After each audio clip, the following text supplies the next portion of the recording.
What Walmart just did changed everything when it comes to meat. Wait till you hear this story of what venture Walmart just got into. And I don't know if it's going to actually benefit you. We're going to discuss that today. Also, we're going to talk about the Epstein tape. The tape that didn't actually show the door. Actually, what you don't see is what is missing. What everybody's thinking, these are the doors and nothing happened. First of all, you're missing a minute that no one talks about. But we're also going to discuss what went across the bottom part of the screen. Wait till you see what I'm talking about. They have backtracked on this story a few times, and we're going to bring it to light today. And I think there's something we're all missing when it comes to this, and I think there's the biggest power behind it. That either, if it gets released, a lot of people will be exposed. I think the question is, why is it not getting released? Is it not getting released because of leverage by our president, or is it not getting released because leverage against our president? We're going to discuss all this along with Xi and Putin meeting. There may be something they're working on, a scheme behind closed doors. Let's dive in.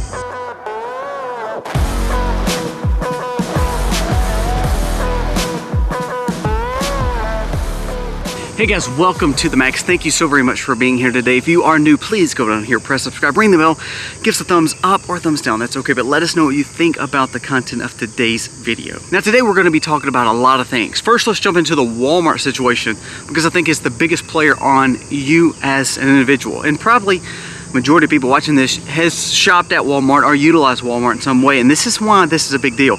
I don't think this is actually a benefit to the overall America, but I think it's going to ultimately benefit some. But here's what my biggest fear is. Let's read through this story. This was actually released by Beef News, shared by Zero Hedge. It says the Big Four just became the Big Five. Walmart quietly captures the beef chain. Walmart's new ready-made beef facility is in Kansas. It's not just a fulfillment center. It's really a monster chess move. The 300,000 square foot plant, 600 new jobs, cuts, packs, labels, and ships straight to Walmart shelves. Now that sounds great. You just made infrastructure, you just made American beef, Walmart's doing it, and meat's cheap. On the outside, it looks like a great thing. So I want to make sure that I give kudos to businesses wanting to change policy and make things better for Americans. That is a good thing because remember, most of this beef was going to a Chinese provider or a Mexican or Brazilian provider. I mean, that's really the biggest players in the packers industry with beef. Now, on the outside, you're like, wow, this is a great thing, Colby. Why would you not like this? Let's keep on going. This is going to be called sustainable beef, which is kind of funny, you know, play on words here. Is it really sustainable?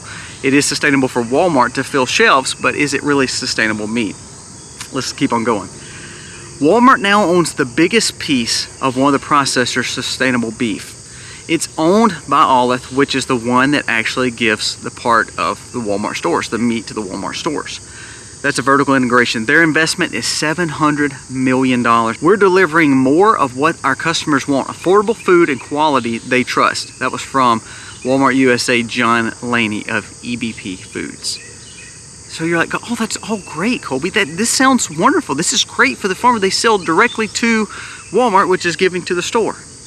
I agree with all that. Those parts of this is good. The fulfillment part is good. The chess move. Now let's talk about this. This isn't just a backup plan. This is not just sustainability. This is not just fulfillment. This is a power play. Walmart now will decide what cattle is worth. Walmart decides how it's cut and wrapped. Walmart decides what consumers pay. The middle now is gone. The biggest packers, JBS and American Meat and all those providers, most of them are not American based. They're all Brazilian. So do I agree that Walmart is making a good move for America as a whole? Yes, I do actually believe this is a good move. Now, that being said, this is like the co-ops for milk. This is like the middlemen for milk. All they have is just replace the middleman. Unlike this article is saying, well, they're taking the middleman out, the packers. No, they've become the biggest middleman. What this does is this makes them control of the system. If you like a certain cut, it doesn't matter. If you can't buy it at Walmart, it's not going to be cut unless you know a local butcher. If you like this certain meat, it doesn't matter because ultimately Walmart has to say. Remember, Walmart is one of the biggest providers of not only grocers, but of meat for America and also the world. They're one of the biggest buyers of meat in also the world. So if they say, this is what we're going to do, this is what we're going to pay, this is how we're going to do it, it's going to be done like that. Now, who does this actually hurt? Who does this hurt, Colby? Here's the big part. The consumer may be getting a good deal, a good cheap meat. The quality of meat, you don't know that, because Walmart's going to set the price and set the sustainability levels. They're going to set it all because they own the processing now too. Here's the problem. Nationwide, over half in small and mid-sized beef processors are struggling. They're disappearing. Those who are handling 5 to 500 head are literally leaving. This has disappeared between 2000 and 2020. The smaller guys are getting put out. The big four mega packers, Tyson, JBS, Cargill, and National Beef, have dominated it for decades. Now Walmart becomes the fifth. They will cause major problems for the other four. But what people don't realize is when Walmart gets into it, unlike just Tyson, JBS, Cargill, National Beef, this actually hurts the beef provider, the cattleman. Because now, with Walmart being an American provider, not having some of the issues that some of these other players have. Also, like Tyson is done with chicken. Let's go back to the chicken for a second. You can't raise chicken the way that we raise chicken and sell it to the world. You have to raise it the way that Tyson and Cargill raise chicken. Meaning, these farmers are not farmers. They're growers for the chicken industry. All they do is get contracts. They go in piles of debt.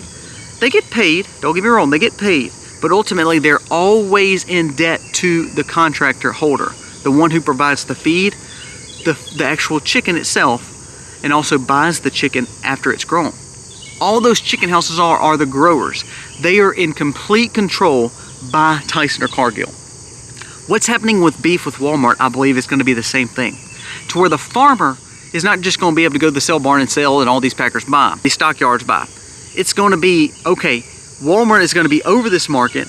They may even work with Cargill, Tyson. They may work as a whole, but ultimately what they're going to do is say, look, you no longer are the farmer. All you are is the grower. You do the job that I want to do. I'm going to provide you the feed. I'm going to provide you the structures. I'm going to provide you everything, and you got to grow just like this. What it actually does, I believe, is going to hurt the small farm. It's going to hurt the people that are trying to raise their meat by themselves. Like me, if I raise my meat, I have to go through so many hoops and bounds to be able to sell that meat to you, to package it for you to take in at home. So do I believe this could save people money at the store? Possibly. Walmart, you may be getting, better direct sale meat. But it's not going to be because they want to do that for the American population. I actually believe this is just a move where they can control the market. What we're seeing more and more is not a capitalistic society. I believe we're actually seeing more of a form of capitalistic, but it's almost like the China situation where they're so much into the system and the biggest businesses are into the system. That way it actually hurts the small guy. So do I believe in capitalism? Absolutely. I believe Walmart has the right to do what they do, but here's the thing. I believe what they're actually doing is not helping the farmer, not helping the consumer. They're actually controlling the market from the farmer to the consumer. And I believe you're going to see beef just like you see chicken now. You're going to see beef just like you see milk production now. You wonder why so many milk production places in the South have went out. Like in Mississippi, I remember I used to go within 5 to 10 miles of my home where I live right now, and there would be 20 to 30 milking operations, dairy operations. Not anymore. You know why? Because the small farmer was not needed.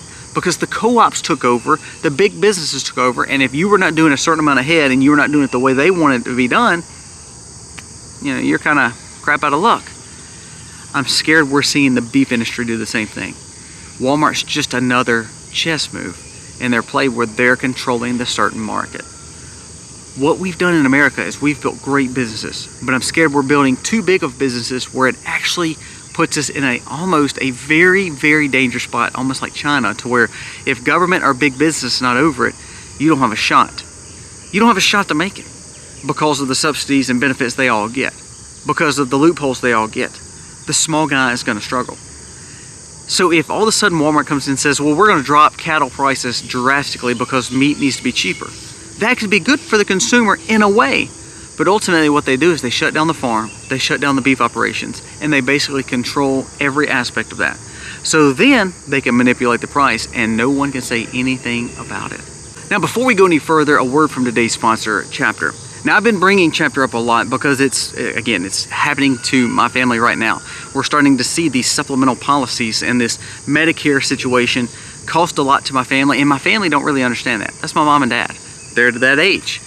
So when they're thinking about Medicare, thinking about retirement, thinking about, you know, what their future holds, it's a big deal to know exactly what you're buying when it comes to your health care. Coming from someone who just used Chapter yesterday, I got a comment in an email stating, look, Chapter's legit. I called them thinking it was just a spoof, ended up saving $1,290. That was from a person that watched the video yesterday. She said, I thought it was going to be them trying to sell me something. All of a sudden, I end up saving $1,290 in the plan I have. So if you're 65 or about to be, this may be a phenomenal call for you. Chapter is there to advise you. They don't work for all these other companies, and they try to sell you and upsell you and make commissions off you and sell you this part and this part and this part like most people do. Nothing against anyone trying to make a living, but the bottom line is Chapter is there to be advisor for you. They're there to help you make the right decisions. It's absolutely free. It costs you not one red cent. And again, the average person saves $1,100. The person yesterday that just reached out to me and said, thank you for the sponsorship, saved $1,290. Don't miss out on this opportunity if you're 65 and older, or you're fixing to be and you're worried about what the next step looks like for Medicare and you're trying to save money. You wonder if this person's trying to oversell you, or you're going to have enough coverage for your hospital, for your provider, your medicine. Please reach out to Chapter. The number is below. Do not miss out on this opportunity to save some money. Now I want to move on to the tapes that were released yesterday. Now, everybody has seen this image right here. Have you not? The image of that. Now, on the funny thing is, you would think that one of those two doors are the Epstein doors. It's not. It's not at all. That's not where Epstein was. Okay, I'm going to zoom the picture up a little bit. Okay, you see the doors. All right, look right next to it. And I want you to look at this video. Watch this video if you want to. You see this down here? That is a secondary floor. There's a staircase right there in the corner. The word originally was everybody was locked down at 8 o'clock. Now, once that video released, there was a snippet of someone in an orange jumpsuit being escorted by another officer. Now, the word was no one was checked. Everybody was locked in their cell at 8 o'clock. That was at 10:40. So now they changed the story and said, well, that was actually footage of Epstein. He was getting taken back to his cell. Now remember, it's not these cells up here now, like they wanted you to believe at first. When people actually started investigating this, they're starting to realize, wait, that's not the Epstein cell, because if you remember back years ago, when they released the picture, that was the door. Well, that looks nothing like this image over here, right? Isn't it amazing how they try to pull the wool over your eyes? Now, if you look closely, and I want you to make sure you see this. There's a part at that time, and they said that the guy that was walking by was, he was just a prisoner. And then all of a sudden, when they realized that everybody started finding out a little bit more, they said, oh no, wait, that was Epstein at 10:40. He was just getting put back in his cell. That was Epstein getting put back in his cell. This is the last time someone saw him until 6:30. They didn't do the checks. And you're thinking, well, okay, so now the story's changing a little bit, but I can believe that. There's a guy walking in an orange suit. It could be him. What they don't show you, and I'm going to just pull up the 909 right here. You need to watch the video. Around 11:59, 11:58, then it goes to 12. It's cut frame. Now, I don't know about you, but if they've already kind of fibbed a little bit, kind of hided some things, and all of a sudden there's a missing minute right at midnight, literally right at midnight, there's a missing minute. And no camera at the actual cell is working. The picture they took of the Epstein door, all that was from the bottom floor. Those cameras wasn't working for some reason. The only camera that's working is the one coming from way above, where you can't actually see his door. You could barely see someone coming out of his door in an orange jumpsuit. Can't see anything else. There was also a guy carrying some clothes. It's kind of weird and suspicious, huh? But there's a missing minute. Why is there a missing minute? That hallway they showed you, that's a common area. You would think that something had to happen in that area if something was coming from his cell or there was a big disturbance. And then there was a missing minute. So here's my biggest push. There's a few things we need to ask questions for. And this is what scares me about Trump. Is he compromised, or is he using this as leverage? Now, Alex Jones had someone on his show yesterday, Judge Brown, and they're playing the benefit of Trump card. They're saying, well, Trump actually knows this. He's using the names and the client list as leverage to get what he wants. I just don't know that, especially when Elon does this release saying that Trump was on it. Here's the thing too. Remember, Pam Bondi did say she had thousands of documents sitting on her desk. Remember the leaked James O'Keefe audio showing that she had these files? If you remember, Dan Bongino says they're working on the edit for Fox News. We actually have him in his cell. We haven't seen that video yet. Kash Patel says you're going to see the whole video. What about that minute that just was a glitch? There's a cover-up. Now the question is where the cover-up's coming from. Is it because people are compromised? Is it because of leverage? I don't know. Here's another thing you need to look at. The attorney, and we've talked to this before, the attorney in the case that just pretty much lost the Diddy case. Diddy basically got off. I mean, he literally got off. He's going to serve maybe a few months in jail, maybe already got time served to where he can just go home on some kind of probation. Found innocent of everything else. The prosecutor was Miss Comey, James Comey's daughter. That same person was over Ghislaine Maxwell's case. And somehow, why is she still in prison? If she didn't traffic anybody and there's no client list, then why do we have her locked in? Why are we not using her for leverage, I would think? But why do we have her locked in if there was no client list? Miss Comey was her prosecution leader too. Also, Miss Comey was over the Epstein case too, bringing charges against him. Isn't it just weird and coincidental that James Comey's daughter, who's part of this bureaucracy, happens to get the case of Maxwell, get the case of Epstein, and get the case of Diddy? All kind of have ties to intelligence. And somehow tied to FBI.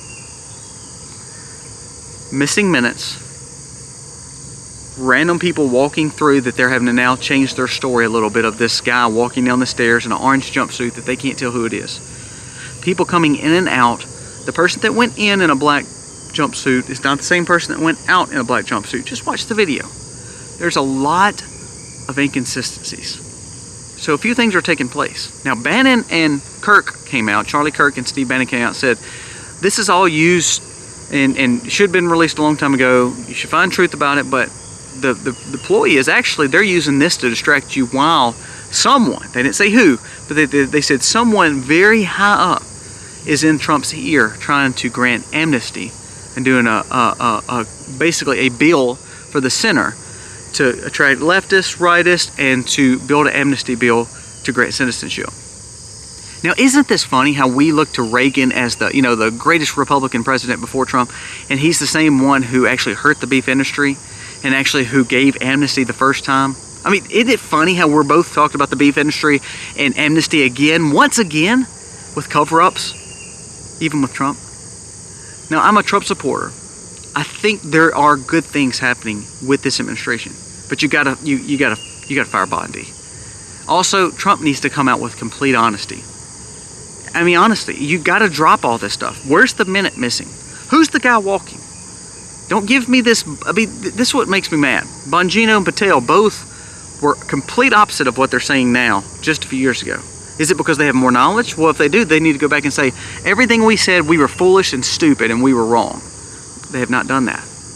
But at the same time, they've not actually said that this is what's going to happen either. There was a leak from the FBI too that said this. It said that Bongino and Patel will be out by midterms. They said Bongino will be out in the next few months. Patel will be out by midterms.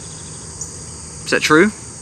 I don't know. It's funny how that came out leaked. Now, you can bookmark this and we'll see if I'm right or not. But the scary thing is this. Between Comey, between the missing minutes, between the Trump, between the amnesty talk, all this stuff shows that there's a lot of corruption in D.C. And we know that. I mean, there's things we already know, Colby. Yeah, but here's the thing. If the richest man, I say this a lot, if the richest man, Elon, who now is against Trump, but at the time you had the richest man, you had literally Trump, who is the most powerful man. Listen to this. You had J.D. Vance. Now, J.D. Vance, if you notice, he's been very silent lately. But J.D. Vance has got major ties to the technocrats, to Palantir, to all these big players.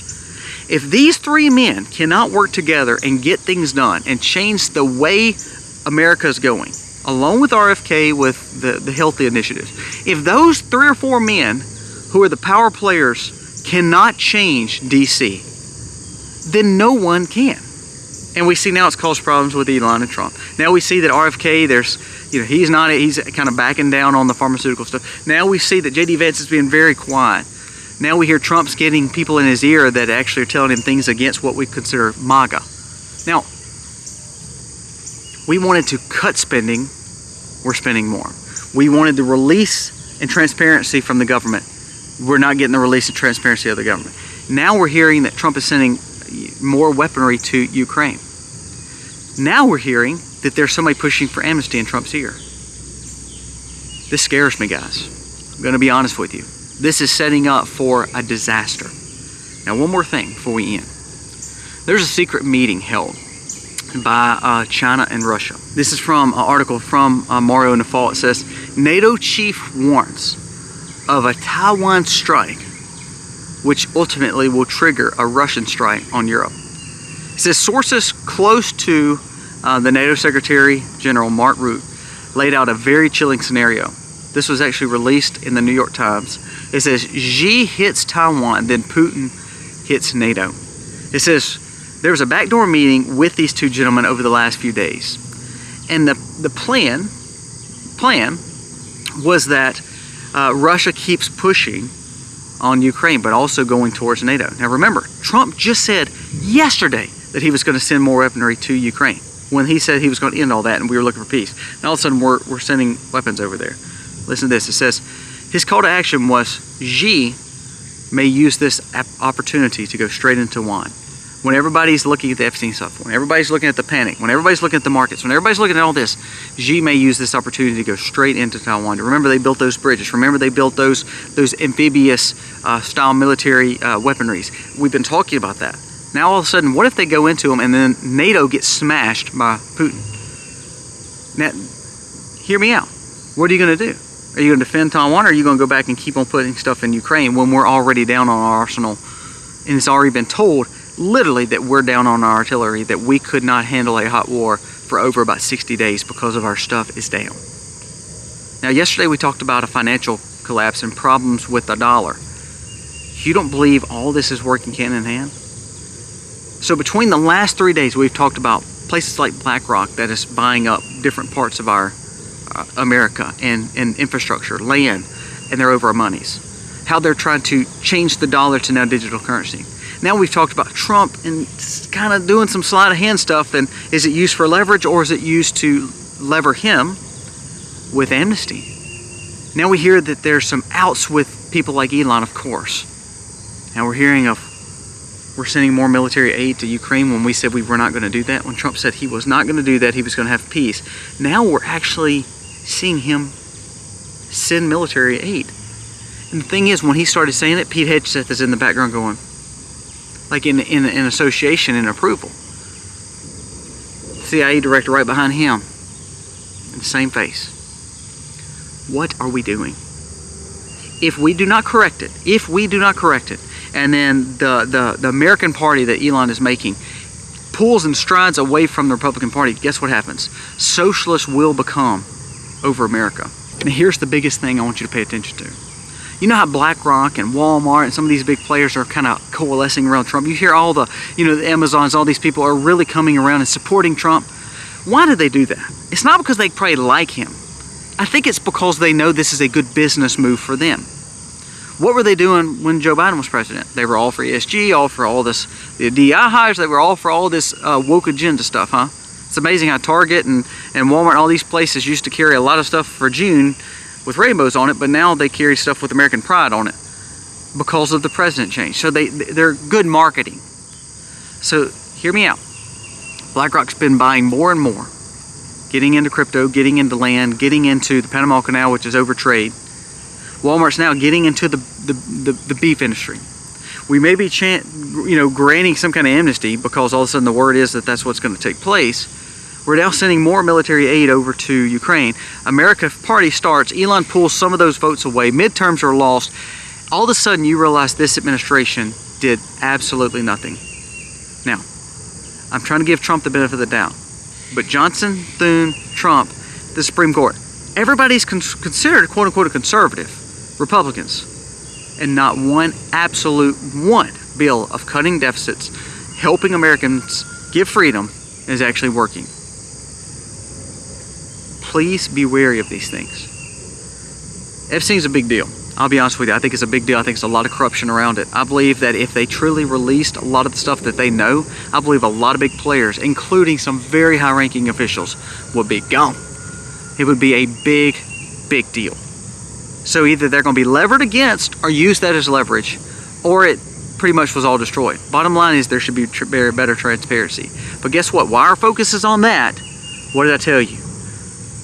Xi and Putin have a secret meeting that no one's talking about.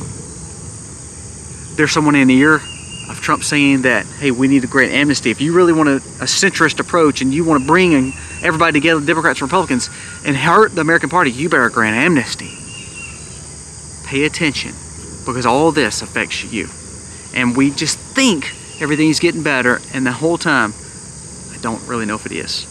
I believe there's good things, the defund Planned Parenthood, the fact that the tax cuts are now permanent. That's all great with the one big beautiful bill, but however, we're spending way more money than even the Democrats in some of these bills.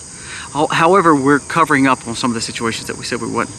However, we're not deporting like we said we were going to deport. We're making big scenes about it. The Democrats are even making big scenes about it. But to be honest with you, this time in Obama's administration, Obama actually deported more. Clinton actually deported more. Don't just believe your eye. Don't just believe what you hear. Do your research, and I believe you'd be blown away at actually what is happening.